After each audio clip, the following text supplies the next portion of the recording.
Housing जिहाद शब्द का इस्तेमाल करके पब्लिसिटी की चाहत में मुस्लिमों को बदनाम कर रहे हैं प्यारे खान।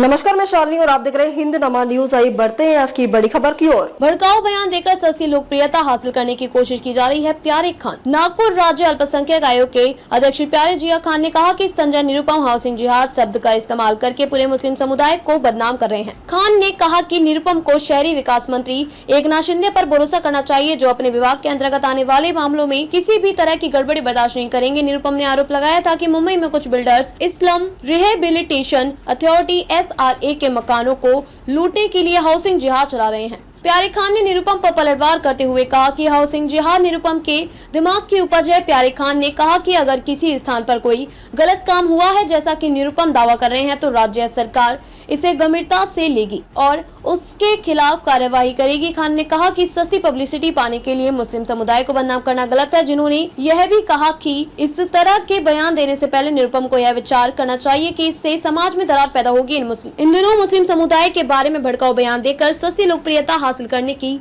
कोशिश की जा रही है। प्यारे खान ने कहा कि निरुपम की भी इस दौड़ में शामिल हो गए हैं। केवल बयानबाजी से आप नेता नहीं बन सकते हैं, बड़ा नेता बनने के लिए लगन और मेहनत की जरूरत होती है। प्यारे खान ने संजय निरुपम को याद दिलाया कि केंद्र की मोदी सरकार और राज्य की फडणवीस सरकार सबका साथ, सबका विकास और सबका विश्वास के मूल मंत्र पर काम कर रही है। संजय निरुपम जी के दिमाग की उपज है, पार्टी का कोई इसमें ऐसा कोई लेना देना नहीं। और संजय निरुपम जी से मैं कहना चाहूँगा कि महाराष्ट्र की गवर्नमेंट पे विश्वास रखना चाहिए और एकनाथ शिंदे जी पे भरोसा रखना चाहिए, क्योंकि एकनाथ शिंदे जी यूटी मिनिस्टर है और वो इन सारी सब चीज़ों को देख रहे हैं। दूसरी बात क्या है कि बयानबाजी से कोई बड़ा नेता नहीं बनता। मैं आपको बताना चाहता हूँ कि नेता बनने के लिए श्री देवेंद्र फडणवीस जी जैसी कड़ी मेहनत करनी पड़ती है, तब जाके नेता बनते। तो उसके बाद एकनाथ शिंदे जी जैसी मेहनत करनी पड़ती, तब जाके नेता बनते। तो बयानबाजी से कोई नेता बनता नहीं। दूसरी बात मैं आपको बताना चाहता हूँ कि जो भारत सरकार है, जो हमारे देश के प्रधानमंत्री श्री नरेंद्र मोदी जी, तो वो सबका साथ, सबका विकास और सबके विश्वास पे काम करते हैं। उसी तरह राज्य की भी जो सरकार है श्री देवेंद्र फडणवीस जी की, वो भी सबके विकास और सबके विश्वास पे काम करती है। ऐसा नहीं कि किसी स्पेशल एक कम्युनिटी के लिए, क्योंकि भारत एक ऐसा देश है, यहाँ पे अलग अलग कम्युनिटी के अलग अलग लोग रहते हैं, तो सरकार सबके लिए काम करती है।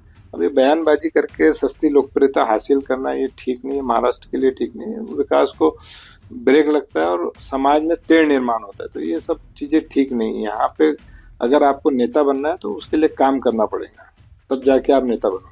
देखिए, महाराष्ट्र अल्पसंख्यक आयोग का अध्यक्ष होने के नाते मेरे पास कई सारे मुस्लिम समाज के लोगों की रिक्वेस्ट आई है, अर्जी आई है और एप्लीकेशंस आई है कि आप जो महाराष्ट्र के CM श्री देवेंद्र फडणवीस जी और उप मुख्यमंत्री जो अजित पवार जी है और एकनाथ शिंदे जी, उनको एक लेटर लिखे, एक चिट्ठी लिखे कि हमको भी यहाँ पर 1 घंटे का समय नौकरी में, जहाँ भी जितने भी सरकारी दफ्तर हो या प्राइवेट्स हो दफ्तर हो, वहाँ पे हमको 1 घंटे का थोड़ा सा समय पहले छुट्टी दे दिया जाए और बड़ा उधर 1 घंटा हमारा बढ़ा के कर दिया जाए, तो इससे सरकार का भी नुकसान नहीं होगा और उनका भी फायदा हो जाएगा। देखिए, संजय निरुपम जी के दिमाग की उपज है, यहाँ ऐसा कुछ महाराष्ट्र सरकार होने देने वाली नहीं। और संजय निरुपम जी को एकनाथ शिंदे जी पर विश्वास करना चाहिए, क्योंकि एकनाथ शिंदे जी खुद यूडी मिनिस्टर है।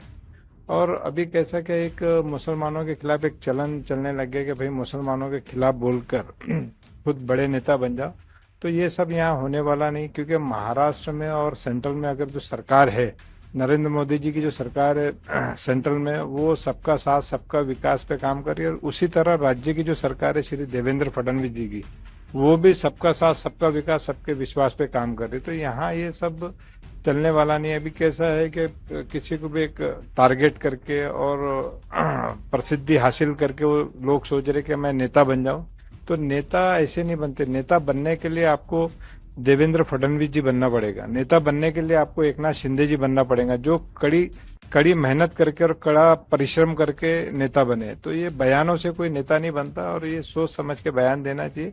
यहाँ पे ये सरकार जो है वो सबका साथ और सबका विकास और सबके विश्वास पे काम करने। अब तक के लिए बस इतना ही, फिर होगी आपसे मुलाकात। तब तक के लिए नमस्कार और देखते रहिए हिंद नमा न्यूज। ऐसे ही लेटेस्ट अपडेट पाने के लिए हमारे चैनल को सब्सक्राइब करें और तुरंत नोटिफिकेशन पाने के लिए बेल आइकन प्रेस करना ना भूलें। यदि आप हमें फेसबुक या इंस्टाग्राम के माध्यम से देख रहे हैं तो हमारे पेज को फॉलो जरूर करें। धन्यवाद।